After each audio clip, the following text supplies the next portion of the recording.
when you heard me say the other day, one of the biggest mistakes was making renovations without talking to your realtor first. Well, let me tell you a true story. So it wasn't my client, but I did hear this story from another reliable source.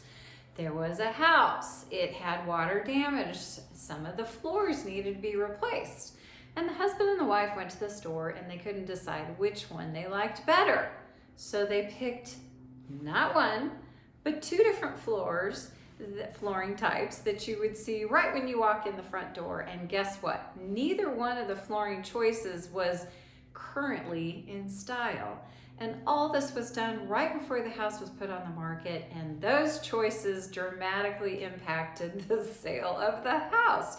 So if you're planning on moving, in the next couple of years, it pays to talk to your realtor, get some good insight on what's happening in the neighborhood, what are the trends, what are the things that are going to help your house sell.